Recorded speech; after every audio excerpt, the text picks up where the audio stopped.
Today, we take a look in the history rewind at the Persian immortals and what made them so immortal. We talk kids' books that my sons and I are currently reading. I share with you the verse of the day and how new releases on technology and new releases in pocket knives always seem to go together. Welcome to another episode of the Gideon's Tactical Show. Well, what's up, folks? Welcome to another episode. Gonna have some fun today as we do the history rewind, and we're gonna jump right into it. And so for this one, I wanted to, and I found this off of wearethemighty.com. This is a Facebook group. Also, you can subscribe to them or like their Facebook page, and that's where I usually find this stuff. It's a lot of military stuff, interesting facts, new technologies, history. It's a cool website. I seem to like it, and I bounce over there a couple times a week. And so I pulled this off on how the Persian immortals became masters of the psychological warfare, how they became masters of psychological warfare. And so I'm just going to kind of share some quick thoughts. And if you think of the immortals, if you've been around the last 10 years in cinema, of course you think 300, you think King Leonidas, you think of kicking the messenger into the cistern and throwing all the guys, epic battle sequences and blood and guts, and the immortal 300, taking out the immortals and holding the line with King Leonidas, those Greeks, Spartans, and then just all of that. So that's what immediately, as soon as you hear the word immortals in Persia, I mean, that's what comes to my mind, and I'm sure that for most of you. So I was curious, just like, where did they come up with that name? And this was a great article just kind of talking about that. So I'll just share a few brief parts here with you. So it states that if you're able to convince your enemy that they have no chance of surviving before the first drop of blood is spilled, you've already won. Absolutely. No warriors in history have embodied this concept better than the, I'm sure I'm going to jack this up, Onasas, or as they were more commonly known, the Persian immortals. Even their very name, immortal, is part of the mind tricks they played on their enemies in order to keep up the image of being unkillable. They wore matching uniforms and hastily recovered their dead and wounded, fueling the illusion that none of them fell in battle. Whereas a lot of times, back in the day, most armies did not have a lot of uniforms. It was just like, you conscript your guys, we're going to go fight, and we got to go do that. And so a lot of hodgepodge weaponry, oftentimes, a lot of hodgepodge, not uniforms, but garb and dress and armor and all that. But this idea barely even scratches the surface of the psychological warfare the Persians employed to conquer 44% of all humanity at the height of their power in 480 BC. So in 480 BC, at the height of the Persian Empire, they ruled 44% of humanity at the time, all humans on the planet. That is nuts. I mean, that is just crazy. So obviously they knew, even though they were held off by 300 Spartans, they definitely knew what they were doing and able to do what they did. So just to give you an example, in the movie, and the quote where they will black out the sky with their arrows, and they launch, just so many arrows that it blacks out the sky. This actually happened. The immortals were aware of that their arrows were inferior to the Spartan steel shields. So instead of making them stronger, trying to pierce the shields or something like that, they made more of them so that every archer could unleash them in one rapid moment, literally blacking out the sky with arrows. So that actually did happen. This is super interesting. Another example of the ferocity of the immortals was that when the Persians defeated the Egyptians at the Battle of Pelusium, the Persians knew that the Egyptians were faithful to the Egyptian goddess of cats, Beset. So to the Egyptians, any harm done to a cat was considered a great sacrilege. Knowing this, the Persians simply drew cats on their shields and let loose a bunch of cats into the battlefield. This alone was enough to make many Egyptians immediately surrender. When other Egyptians manned their catapults, Persians would let them know that they had cats with them, and that unleashing the artillery would mean killing some of the felines. So just super smart stuff on how the Persians did that.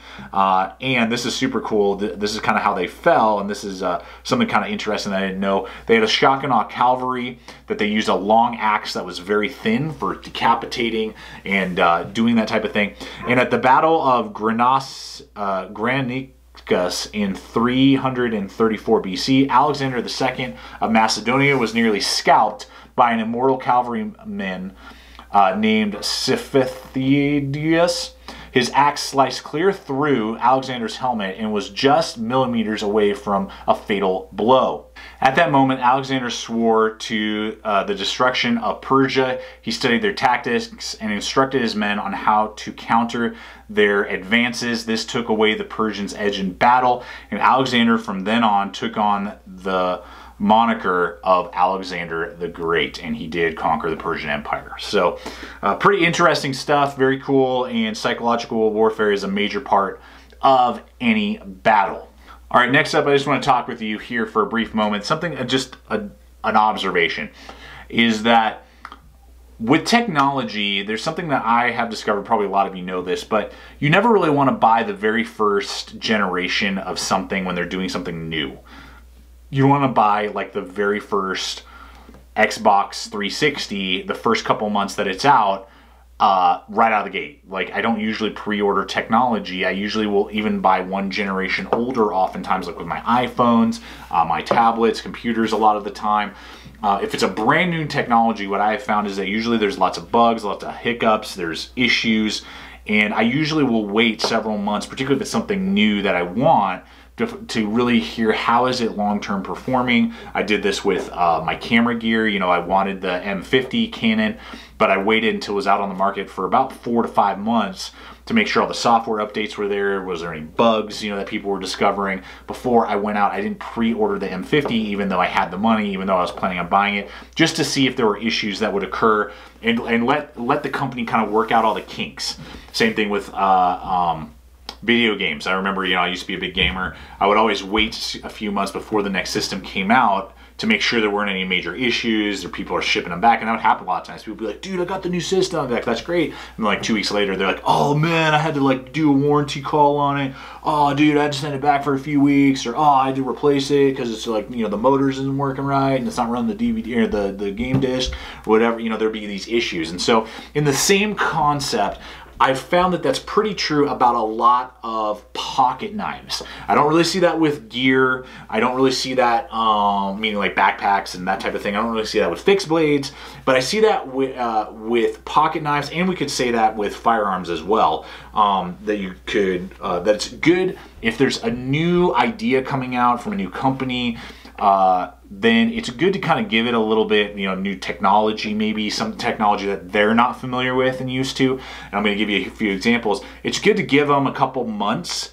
Don't just jump on it. I mean, if you want to, that's fine, but know that there's a possibility, particularly if the company is not used to creating the type of pocket knife or the type of firearm,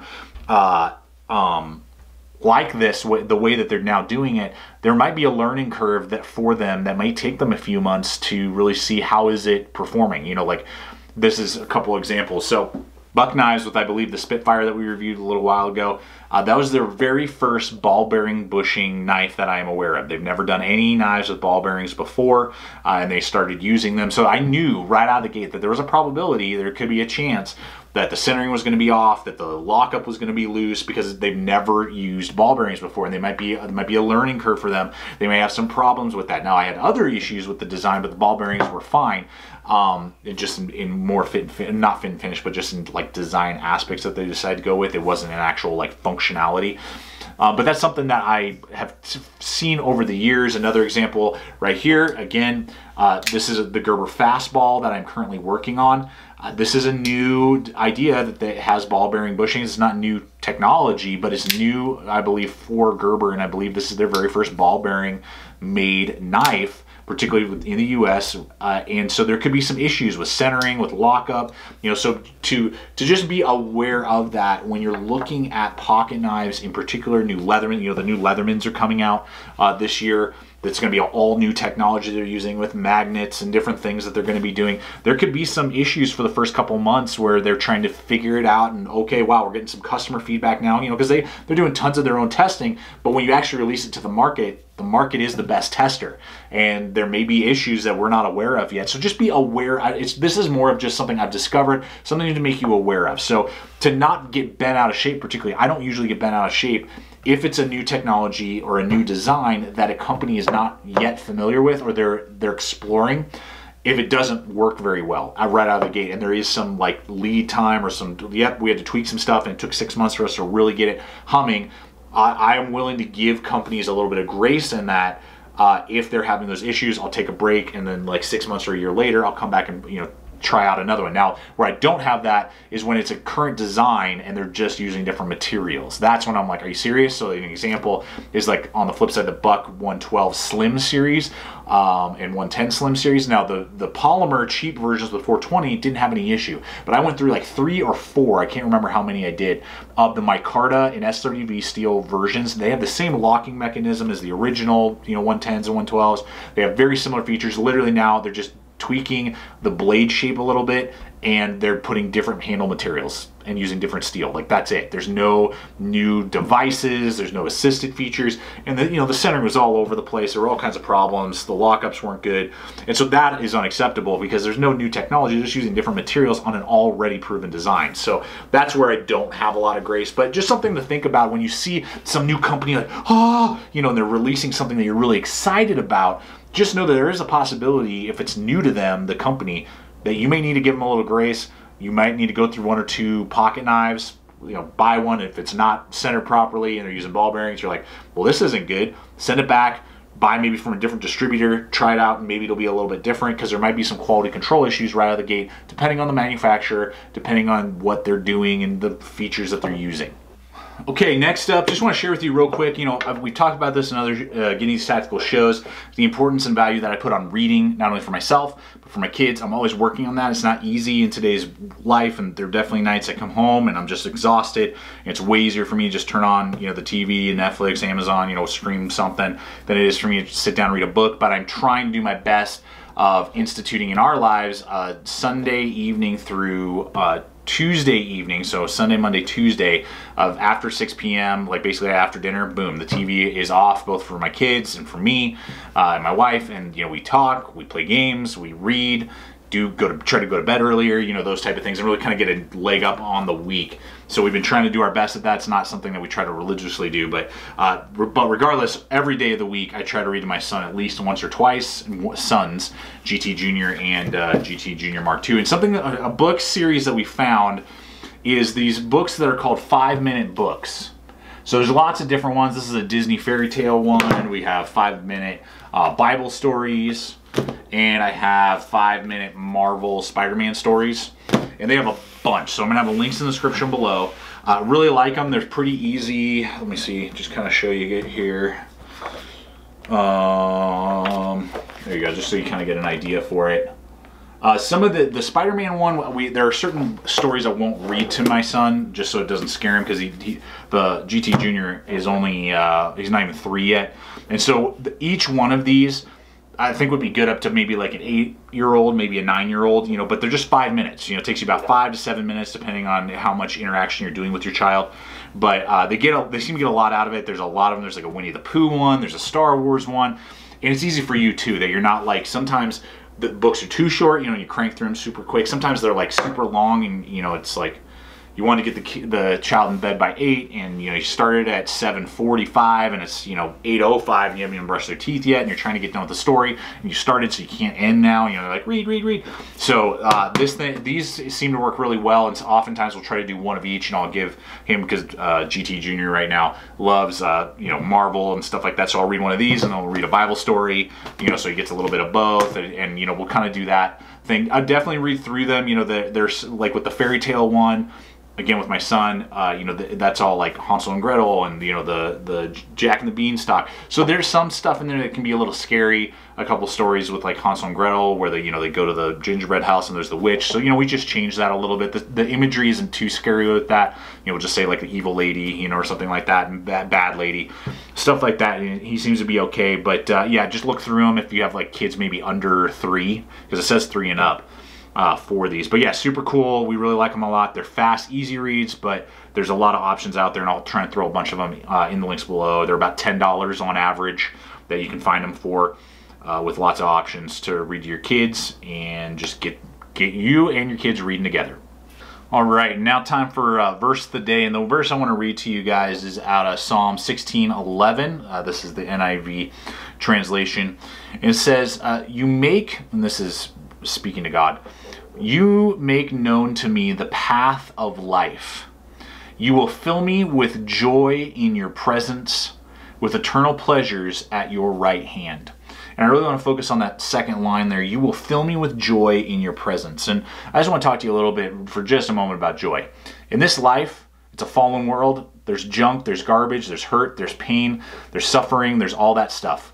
That's not God's doing. That's original sin. We can go through that whole litany. That's not what I want to get into today. But that's why, you know, when people ask me like, well, why does this happen or this happen or that happen? We live in a fallen world. It's not God's doing. It's the decision that we made long ago, mankind, and have fallen into that, and then mankind left to our own devices creates pain and suffering and just sin. It's just death. So with that, I just want to encourage you with this, is that when life gets hard, to not put on the face of like fake joy. So many people can do this. You know, it's easy. You just like put on the mask when you go in the morning. You're dealing with something. A family member's dealing with an illness, a chronic illness, finances are really tight, divorce, pain, I mean, you name it. Something bad is just going on in the family. It's not good. And it's hard sometimes, and it's hard to have joy. And so we can just kind of put on a face like, hey, how are you? Hey, how's your day? Oh, good, that's great. Leave me alone, you know, kind of thing.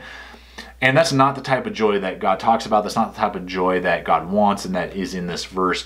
But it says that you fill me with your joy in your presence. And when you're in the presence of God, when you allow Him to pour into you, to speak into you through His Word, through just meditating on His Word, through listening, through speaking His promises, speaking the Word over your life, it begins to change you. So it's something that you're not conjuring up, you're not manufacturing joy.